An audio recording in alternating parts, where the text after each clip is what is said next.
وأما من أوتي كتابه بشماله فيقول يا ليتني لم أوت كتابي يا ليتها كانت القاضية ما أغنى عني مالية هلك عني سلطانية। চিৎকার করে শুধু কানবো, কিন্তু লাভ হবে না। আওয়াজ আসবে, আল্লাহ আযাবের ফেরেশতাদেরকে হুকুম করবেন, খুযুহু ফাগুল্লু সুম্মাল জাহিমা সাল্লু। ধর এগুলারে, ধর, বেরি পড়া, টেনে হেসড়িয়া জাহান্নামে ফালা।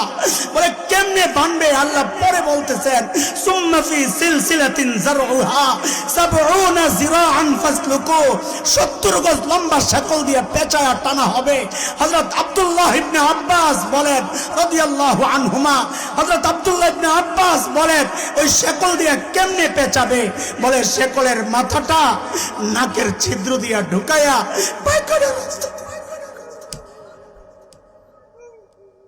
আমার মালিক যদি আমাকে জিজ্ঞেস করেন, এরে হাসান জামিল, তোকে তো এই চোখের নিয়ামতটা দিছিলাম, তুই তো ভোগও করছস, এখন আযাবটা একটু বাড়ায়া দিই তো আমি কি?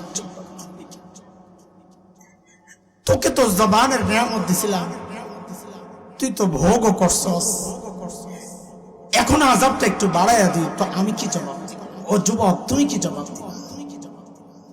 বাবা, আপনি কি জবাব দিবেন? কার কি পুঁজি আছে বলেন? আরে ভাই, আমার নাই বলে কাঁদতেছি, কার কি পুঁজি আছে বলেন? হ্যাঁ আছে পুঁজি, যে নাই তা না, পুঁজি তো আছে, পুঁজি তো আছে, গুনার পুঁজি, গুনাহ গুনাহ গুনাহ গুনার পুঁজি। চুল পাইকা সাদা হয়ে গেছে গুনাহ,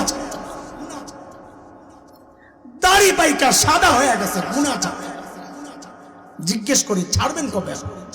না যুবক, তুমি ভাবতেছো আমি তো মরতে দেরি আছে। হ্যাঁ, আরে মৃত্যু কাউকে বলে আসে? আরে কে জানে এই মজলিসে এমন কেউ বসা আছে যার খবর নাই, আর কাফনের কাপড় তো দোকানে চলে আসছে। কোন ভরসা এইভাবে জীবন যাপন করছো? কোন ভরসায়? ভাই, তোমাদেরকে বোঝানোর আমার আর কোনো ক্ষমতা নাই, আমি নিজেই অপরাধী। ভাই হিসাবে বলছি, তোমাদের পায়ে ধরে বলি গুনাহ ছেড়ে দাও, গুনাহ ছেড়ে দাও। যদি বলো, আমি বলি তুই লাইন ধরে দাঁড়া, যুবক, তুই লাইন ধরে দাঁড়া, আমার সামনে আয়, তোর পাওগুলো আমার সামনে দে, তোর পাওগুলো আমার সামনে দে, আমি তোর পাওগুলা জড়াইয়া সারা রাত বসে বসে কান্দি, তাও তুই গুনাহ ছেড়ে দাও, গুনাহ ছেড়ে দাও। আরে এই গুনাহওয়ালা চোখগুলা নিয়ে মালিকের সামনে কেমনে দাঁড়াবি রে ভাই?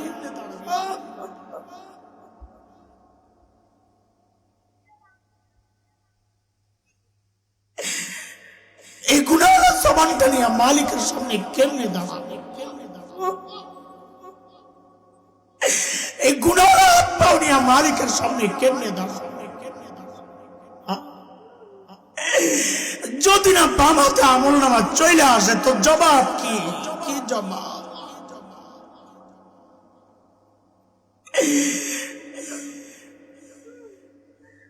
আরে জালিম, আমি আর তুমি ছাড়া দুনিয়ার সব মালিককে টান দেখ। ওই যে কাছে তো আছে, একটা গাছের দিকে তাকায়া দেখো, কি মনে হয় গাছটা বুঝি এমনি দাঁড়ায় আছে? না না, ওই গাছটাও দাঁড়ায়া দাঁড়ায়া মালিকের তাসবিহ পড়ে। যেই কুকুরটাকে নিকৃষ্ট প্রাণী মনে করে তাড়ায়া দাও, ওই কুকুরটাও রুকুর হালতে মালিকের তাসবিহ পড়ে। যে পোকামাকড় গুলোরে পায়ে দলে মেরে ফেলো, ওই পোকামাকড় গুলো সিজদার হালতে মালিকের তাসবিহ পড়ে। পড়ি না কেবল আমি আর তুমি, কারণ আমাদের হাতে সময় তো নাই, আমরা ব্যস্ত মানুষ। আহারে, এই হায়াতের একটু টাইম মালিককে দেওয়ার সময় আমাদের হাতে নাই। অথচ এই হায়াতের একটা ভাগ কিন্তু ফেসবুক ঠিকই পায়, এই হায়াতের একটা ভাগ কিন্তু ইউটিউব ঠিকই পায়, এই হায়াতের একটা ভাগ কিন্তু খেলোয়াড়, গায়ক গায়িকা, নায়ক নায়িকা ঠিকই পায়। এই হায়াতের ভাগ কিন্তু আমার পরিবার পরিজন সন্তান এমনকি আমার নেতাও পায়। আহারে পায় না কেবল মালিক। মালিককে টাইম দেওয়ার সময় আমার হাতে নাই, কারণ আমি ব্যস্ত মানুষ। সময় বন্ধু একদিন আসবে, সেদিন আফসোস করে করে চিৎকার করে করে কাঁদতে হবে আর বলতে হবে, ইয়া লাইতানি কদ্দামতু লি হায়াতি। আহারে সময় মতো যদি একটু পুঁজি বানায় আসতাম তাইলে আর এই বিপদে পড়ি না। দোস্ত পুঁজি বানান, পুঁজি বানান, পুঁজি বানান। ভাই আমার কলিজার টুকরা সন্তানেরা, পুঁজি বানাও, পুঁজি বানাও।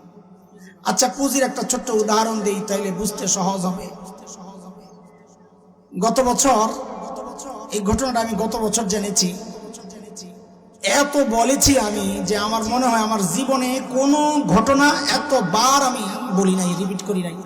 এতবার বলেছি কেন, আমার হৃদয়ে খুব টাচ করছে বিষয়টা। আমি চাচ্ছি যে এটা অন্যদের হৃদয়কেও টাচ করুক।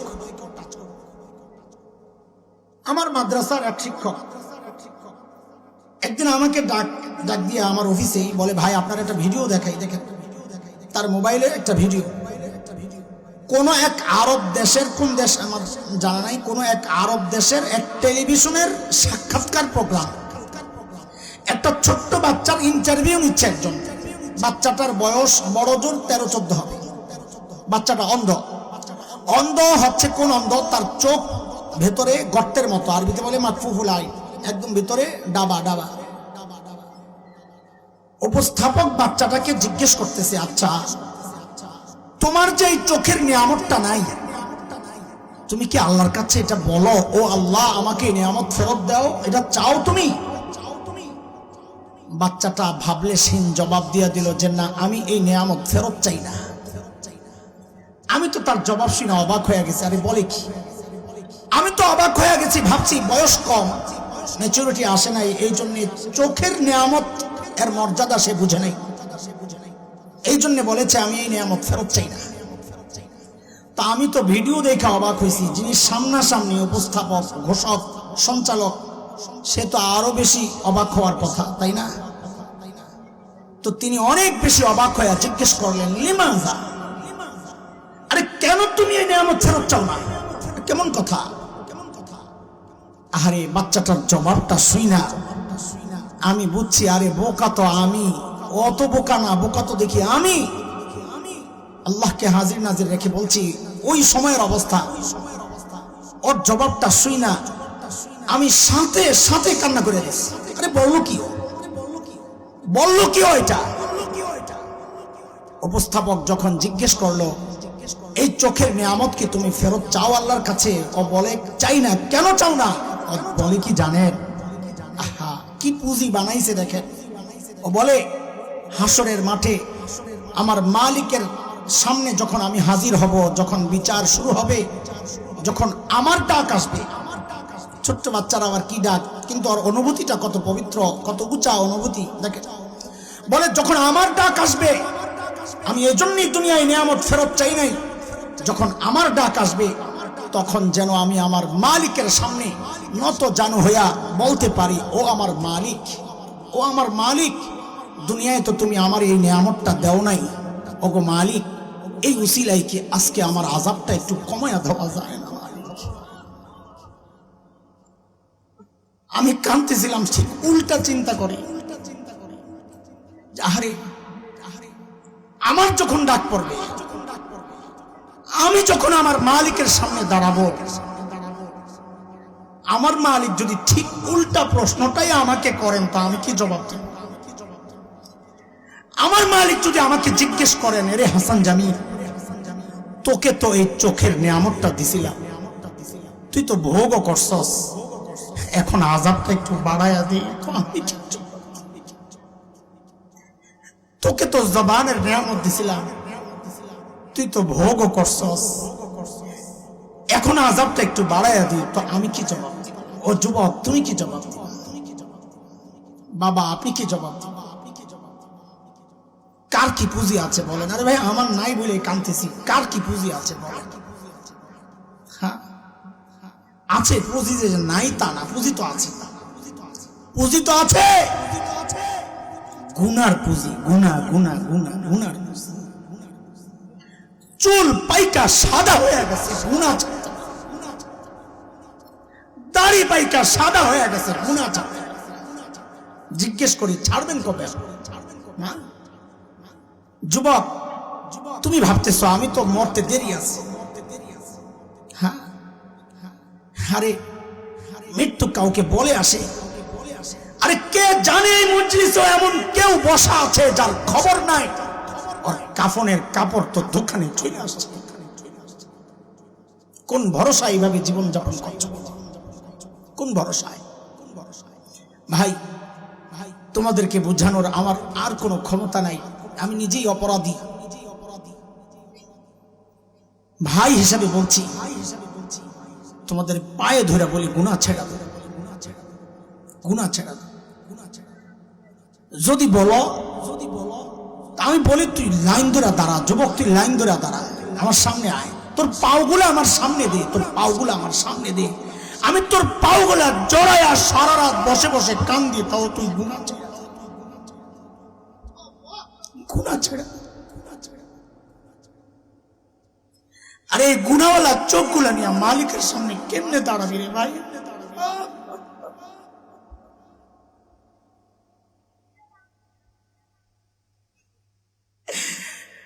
এই গুনাহওয়ালা জবানটা নিয়ে মালিকের সামনে কেমনে দাঁড়াবে? এই গুনাহওয়ালা হাতটাও নিয়ে মালিকের সামনে কেমনে দাঁড়াবে? যদি না বাম হাতে আমল নামা চলে আসে তো জবাব কি? কি জবাব?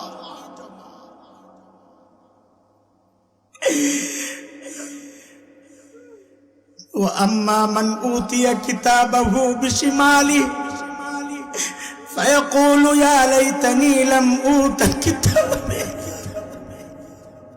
يا ليتها كانت القاضية ما أغنى عني مالية هلك عني سلطانية। চিৎকার করে শুধু কানবো কিন্তু লাভ হবে না, আওয়াজ আসবে, আল্লাহ আযাবের ফেরেশতাদেরকে হুকুম করবেন, খুযুহু ফাগুল্লু সুম্মাল জাহিমা সাল্লু, ধর এগুলারে ধর, বেরি পড়া, টেনে হেসড়িয়া জাহান্নামে ফালা। বলে কেমনে বানবে? আল্লাহ পরে বলতেছেন সুম্মা ফি সিলসিলাতিন যারউহা ৭০ যিরাআন ফাসলুকু, ৭০ গজ লম্বা শেকল দিয়ে পেঁচায়া টানা হবে। হযরত আব্দুল্লাহ ইবনে আব্বাস বলেন রাদিয়াল্লাহু আনহুমা, হযরত আব্দুল্লাহ ইবনে আব্বাস বলেন ওই শেকল দিয়ে কেমনে পেঁচাবে? বলে শেকলের মাথাটা নাকের ছিদ্র দিয়া ঢুকায়া পায়খানা রাস্তা।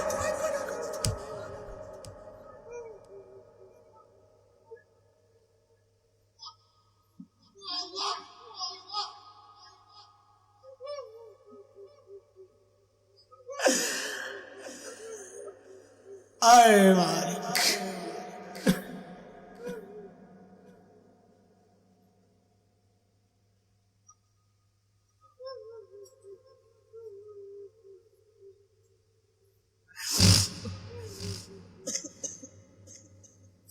ভাই পুঁজি বানাও, পুঁজি বানাও, পুঁজি বানাও। গুনাহ হইলেও সুযোগ আছে নিজেকে পবিত্র করার, কেন আমাদের মালিক আছেন একজন যিনি আমাদেরকে খুব ভালোবাসেন, খুব ভালোবাসেন। আরে কত ভালোবাসেন জানো? আরে কেমনে বুঝাবো, রাত তো অনেক হয়ে গেছে। আমি আর তুমি যখন গুনাহ করতে থাকি, গুনাহ করতে থাকি, দরজা জানালা বন্ধ, ভেতরে গুনাহ চলতেছে। আমার মালিক আমারে কত ভালোবাসেন, ভেতরে গুনাহ চলতেছে, আর ওই অবস্থায়, গুনাহ অবস্থায় মালিক দরজার নিচে দিয়ে একটু ফাঁক আছে, ওই ফাঁক দিয়া বাতাস আর অক্সিজেন পাঠাইয়া দেন যেন আমি মইরা না যাই।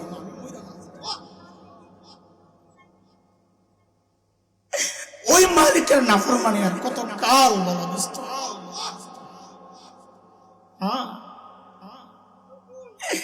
বড় আজীব এক মালিক আমাদেরকে ভালোবাসেন, ভালোবাসেন। আরে দেখো না, দুনিয়ার মানুষ অপরাধীকে খুঁজে শাস্তি দেওয়ার জন্য, আর আমার আর তোমার এমন এক মালিক আছেন যিনি অপরাধীদেরকে খোঁজেন মাফ করার জন্য। আলা মিন মুস্তাগফিরিন ফাগফির আলাইহা বলে এরা একটু পরের থেকে ডাকা শুরু হয়ে যাবে, কে আসস, গুনাহ করছস, আমি আছি না গফফার, মাফ চা, আমি তোর কাছে আসছি তোরে মাফ করার জন্য, চা আমি মাফ করে দিই।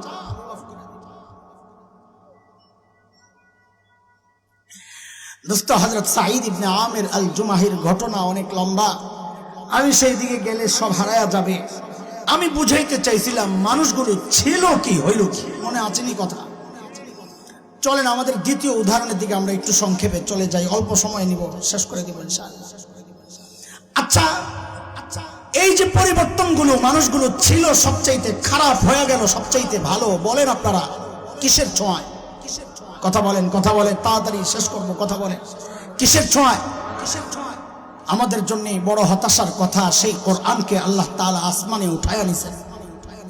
আরে জবাব তো দেন, হ্যাঁ না বলেন। সেই কোরআন আল্লাহ উঠায়া নিছেন না? আছে, আছে। ও কোরআন বুড়া হয়ে গেছে, দুর্বল হয়ে গেছে, হসপিটালে কোমায় আছে, ভর্তি আছে হসপিটালে।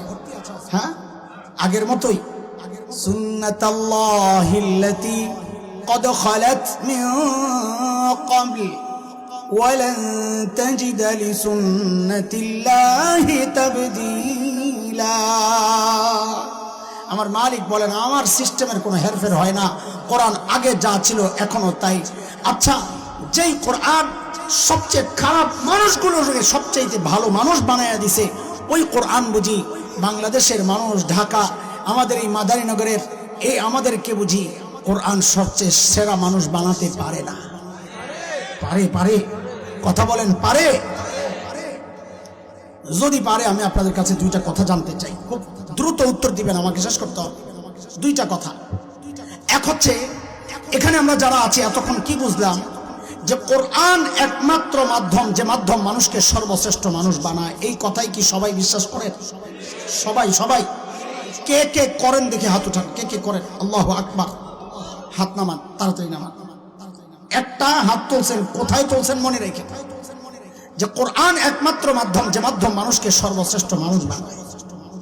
দুই নাম্বার প্রশ্ন আপনাদের কাছে, আচ্ছা আপনারা আপনাদের সন্তানকে সর্বশ্রেষ্ঠ মানুষ বানাতে চান? চান? কে কে চান? মাশাআল্লাহ, হাত নামান। আসলে আপনাদের এই জায়গায় সেই প্রশ্ন করাটা আমার কাছে একটু অজায়গায় মনে হচ্ছে, কারণ এখানে যে সুরত দেখা যাচ্ছে, দুই একজন হয়তো থাকতে পারে। এই যে দুই জায়গায় হাত তুলেছেন, এখানে অনেক হয়তো পাওয়া যাইতে পারে, অথবা আওয়াজ পড়ছে যাদের কাছে, এমন পাওয়া যাইতে পারে যারা এই দুইটায় অথবা যে কোনো একটাই মিথ্যা কথা বলেছে, সত্য বলে নাই। কি বলেছে? কথা বলে না, কি বলেছে? মিথ্যা বলেছে। বলে আপনি কি গায়েব জানেন? না না, আমি গায়েব জানবো কোত্থেকে? গায়েব তো কেবল আল্লাহই জানেন। তবে আমি এই সমাজ তো জানি, এই সমাজের আলো বাতাসে বেড়ে ওঠা আমার, এই সমাজের ডাল চাল খেয়েই তো আমি বড় হয়েছি, সমাজের মানুষ তো আমি চিনি।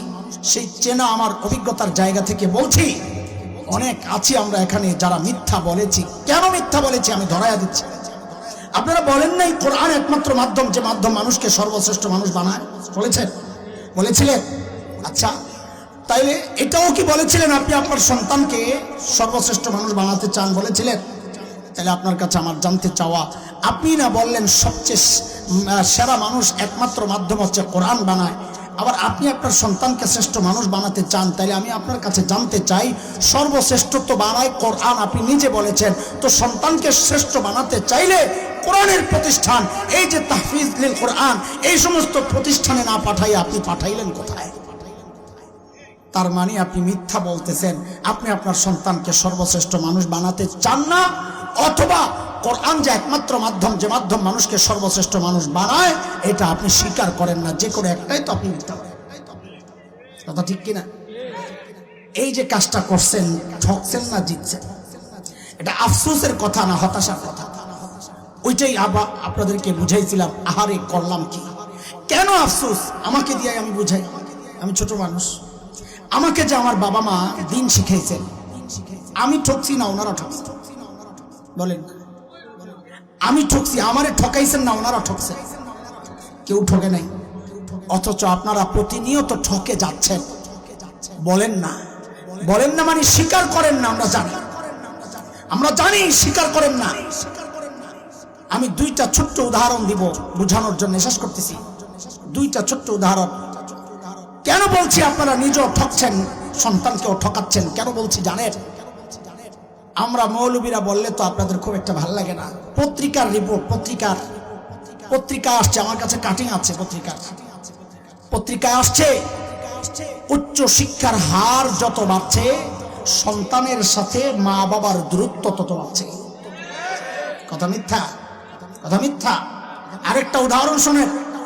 গত রোজার ঈদে আমাকে একজনে কয়েকটা ইউটিউবের ভিডিও পাঠাইছে। দেখেন কিসের ভিডিও? বৃদ্ধাশ্রমে গেছে সাংবাদিকরা, তাদের ঈদ কেমন কাটছে বুড়া বুড়িদের, ওই দৃশ্য ধারণ করার জন্য। আমি অবাক হয়ে তাকায় আছি, আরে কাহিনী কি? সব এলিট শ্রেণীর মানুষ। ওই বৃদ্ধাশ্রমে কারা? হাই সোসাইটি, আমার আপনার মতো সাধারণ কোনো ফ্যামিলির মা বাবা না এরা। ছেলেরা আমেরিকা, কানাডা, অস্ট্রেলিয়া, ইউরোপ থাকে, বড় বড় ডক্টর, ইঞ্জিনিয়ার, ডাক্তার সব। ওই মা আর বাবাদের ঈদ উদযাপন দেখে আমার চোখ দিয়ে ঝরঝর করে পানি পড়েছে। আহারে কি কষ্ট। কিন্তু একটা বিষয় চিন্তা করে আমার বুকটা, চোখ দিয়ে পানি পড়লেও আমার বুকটা আনন্দে এত বড় হয়ে গেছে, খুশিতে। কেন জানেন? একজন মাও বলে নাই আমি হাফিজের মেয়ে, একজন বাবাও বলে নাই আমি আলেমের বাবা। বলবে না। আমরা ওই শিক্ষা বাচ্চাদেরকে দেই না, বলবে কোত্থেকে? বরং আমাদের বাচ্চাদেরকে আমরা শিখাই, মা বাবার কাছেই তোমার জান্নাত, হুমা জান্নাতুকা ওয়া নারুকা। হাদিস শোনায়া দেই, মায়ের পায়ের নিচেই তোমার জান্নাত। ও মা বাবাকে বৃদ্ধাশ্রমে রাখবে থাক দূরের কথা, ও মা বাবার খেদমত করাকে নিজের জীবনের সৌভাগ্য মনে করে। কথা কোন ঠিক কিনা? ঠকছেন দুনিয়ায়ও, ঠকবেন আখিরাতেও। কেন? কারণ হচ্ছে এই যেই সন্তানের ক্যারিয়ার করে, নিজের ক্যারিয়ারটা শেষ করলেন, সুখ দুঃখ সব শেষ করলেন, আয় রোজগার সব শেষ করলেন, কামাই সব শেষ করলেন, সন্তানের ভবিষ্যৎ চিন্তা করে এই সন্তান হাসরের মাঠে আল্লাহর আদালতে আপনার বিরুদ্ধে নালিশ করবে। কে নালিশ করবে? সন্তান। সূরা আহজাবের মধ্যে আসছে, সন্তান কি বলবে? রব্বানা ইন্না আতানা সাদাতানা ওয়া কুবারানা ফাআদাল্লুনাস সাবিলা রব্বানা আতিহিম দি'ফাইনি মিনাল আযাব ওয়ালআনহুম লা'নান কাবীরা। আল্লাহ আমার মা বাবা, আমার মুরব্বী, আল্লাহ এদের জন্য ডাবল শাস্তি চাই আপনার কাছে। কি শাস্তি চাই? ডাবল শাস্তি চাই। বলে কেন ডাবল শাস্তি? বুঝেন, একটু আগে বুঝেন, তারপর কথার কথা। খাওয়ানোর দায়িত্ব ছিল, খাওয়ায় নাই, এক অপরাধ। বিষ খাওয়াইছে, আরেক অপরাধ। দিন শেখানোর দায়িত্ব ছিল, শেখায় নাই, এক অপরাধ। বদ্দিনই শিখাইয়া বিষ খাওয়াইছে, আরেক অপরাধ। এই দুই অপরাধের শাস্তি হিসাবে আমরা ডাবল শাস্তি চাই। আরে এই আমার মতো একটা ছোট্ট হাসান জামিলও যদি রেখা যান, তা আমার মা বাবার কথা আমি আপনাদেরকে শোনাই। দেখেন আমারটাই বলি, আমি ছোট মানুষ, বড়দের কথা তো আরো অনেক বড়। আমি বলি তো, আমার বাবাকে যদি জিজ্ঞেস করা হয় সন্তানকে কই রেখে আসছো, কি অবস্থায়, তা আমার বাবা তো বলতে পারবেন আমার হাসানকে, আমার সন্তানকে আমি সেজদায় রেখে আসছি। আমার বাবা যখন দুনিয়া থেকে বিদায় নেন, আমি মসজিদে তারাবি পড়াচ্ছি। এমন একটা দিন তো আমার মনে পড়ে না যেই দিন আমি আমার মালিকের কাছে বলি না রব্বিরহামহুমা কামা রব্বায়ানি সগীরা। বলে আমার বাবা মা ঠকছে না আমি ঠকছি? কে ঠকছে? তো কোরআন যারা ছাড়ছে এরা জিতছে না ঠকছে? গর্ব করার কথা না আফসোস করার কথা। আরে আপনি গর্ব করেন কোন মুখে? গর্ব তো করবে হাফেজের বাবা, গর্ব তো করবে আলেমের বাবা। কথা কর ঠিক কিনা? আমি একটা আয়াত পড়েছিলাম, আল্লাহ তাআলা বলেছেন সূরা নূর আয়াত 55। এখন অনেকে চিন্তা করে মাদ্রাসায় পড়াইয়া কি করবে। এখানেও সমস্যা। আমার এই ছোট্ট কথাটা শুনেন, দ্বিমুখী কথা আপনারা প্রায় বলে থাকেন। মাদ্রাসায় পড়াইয়া কি হবে? সন্তান খাবে কি? টেনশনে পড়ছে কি লইয়া, খাবে কি, বলেন কি লইয়া টেনশনে পড়ছে। আবার সেই আপনি যখন হুজুরে দেখেন, হুজুর আপনাকে কাম কি, আপনারা খালি খান আর খান, খান আর খান। আর আপনি আগে কি কইলেন? আগে আপনার মাথায় টেনশন ঢুকছে মাদ্রাসায় পড়া খাবে কি, তো দেখা যায় মাদ্রাসার বলা ভাই না খায় মরে। আর এখন হুজুরে কি কয়, হুজুররা খালি খায় আর খায়, খায় আর খায়। কথা মিলল? মাথা নষ্ট, মাথা নষ্ট। নিজেরে কয় বিজ্ঞানী, আবার খাম্বার সামনে যায় ভুল দেয়, মাথা নষ্ট, মাথা নষ্ট। কথা কও দেখি, মাথা নষ্ট, মাথা নষ্ট। বিজ্ঞানী আবার খাম্বার সামনে যাইয়া মোমবাতি জ্বালা, এটা কোন বিজ্ঞান? আমার মাথায় ঢুকে না, এটা কোন বিজ্ঞান? এদের অবস্থাই এমন, দ্বিমুখী নীতি এরা সবসময় লালন করে। মুনাফিক। শুনেন, আল্লাহ তাআলা বলতেছেন, খাওয়ার থাকার চিন্তা তোর করা লাগবে না, তুই কোরআনওয়ালা হয়ে যা। وعد الله الذين آمنوا منكم وعملوا الصالحات ليستخلفنهم في الأرض كما استخلف الذين من قبلهم وليمكنن لهم دينهم الذي ارتضى لهم وليبدلنهم من بعد خوفهم أمنا يعبدونني لا يشركون بي شيئا ومن كفر بعد ذلك فأولئك هم الفاسقون। আল্লাহ বলেন তুই কোরআনওয়ালা হয়ে যা, জমিনের কর্তৃত্ব আমি তোরে দিয়ে দিব। ও দোস্ত, এই জমানায় কোরআনওয়ালা হওয়ার কারণে জমিনের কর্তৃত্ব আল্লাহ কাউরে দিছে না, দেন নাই? কথা কয় না, একটু আস্তে আস্তে কইস, কেউ শুনে লাগবে। দিছে না দেয় নাই? কারে দিছে, কারে দিছে? কথা কয় না। এই জমানার কথা কইছে, আগেরটা তো দিছেনি আল্লাহ তাআলা। এই জমানায় কারে দিছে? হ্যাঁ, এক দোকান পাইছে, একটা এক দোকান। তোকে মুজাহিদ মিল্লাত না, এক দোকান। আরে তালেবান আফগানিস্তান কই থেকে লজ্জা লাগে? ক্ষমতা দিছেন না দেন নাই? কাদেরকে তাড়াইছেন? যাদেরকে তোমরা খালি পোষো আর মুছো। কাদেরকে তাড়াইছে? যে আমেরিকারে তোমরা খালি পোষো আর তেল আর তেল, তোষামুদি আর তোষামুদি, কত খাতির লাগানোর, কত ব্যবস্থা, কত জনের, এইজন যায় ওইজন আসে, ওইজন যায় ওইজন আসে। কিন্তু যারা কোরআনকে ধারণ করেছেন, লালন করেছেন, কোরআনের শাসনের প্রতিজ্ঞা করেছেন, আল্লাহর ওয়াদা ওয়ালা ইস্তাখলিফান্নাহুম ফিল আরদ, আল্লাহ দেখা দিয়েছেন যেই সমস্ত অস্ত্রের কোনো মূল্য আল্লাহর কাছে নাই, যে কোরআন ওয়ালা হবে, আল্লাহ দেখা দিয়েছেন দুনিয়ার কর্তৃত্ব আর নেতৃত্ব আমি তাকে দিয়ে দিব। ফলাফল কি? রাশিয়া, আমেরিকা, নেটোর মতো পরাশক্তি ওই ছেঁড়া পায়জামাওয়ালা খাইতে পায় না, শুকনা রুটি কান্দে নিয়ে দিনকে দিন পাহাড়ের গুহায় যারা যুদ্ধের মধ্যে ছিল, ওই অসহায়, ওই মাদ্রাসার ওই দুর্বল মানুষগুলা কোরআনী শক্তির কারণে এমন এক জয় দিছেন, আল্লাহু আকবার। দুনিয়ার তাবৎ পরাশক্তি কুত্তার মতো লেজ গুটায়া পালাতে বাধ্য হয়েছে। সেই কোরআন আছে না নাই? আছে। তাইলে এখন বলেন, এই ধরলাম ছাড়লাম কি, ধরলাম কি আহারে করলাম কি বলবেন, নাকি বলবেন ধরবো ছাড়বো না ইনশাআল্লাহ জান্নাতে যাব? বলেন, ধরবো ছাড়বো না ইনশাআল্লাহ, ইনশাআল্লাহ আল্লাহ কবুল করেন। আমি, আমার ভাই একটু কোরআনের আলোচনা করতেছিলেন, আমি ভাবলাম আমিও একটু করি। আল্লাহ তাআলা আমাদের সবাইকে কোরআনের নূরে আলোকিত করে দেন। 5টা ওয়াদা করেন, 5টা ওয়াদা। কয় ওয়াদা? কোরআন ভিত্তিক 5টা ওয়াদা। কোরআন মানে কোরআনের সাথে সংশ্লিষ্ট 5টা ওয়াদা করে আর পরে যান। 1 নাম্বার, শুদ্ধ কোরআন শিখবো ইনশাআল্লাহ। বুড়া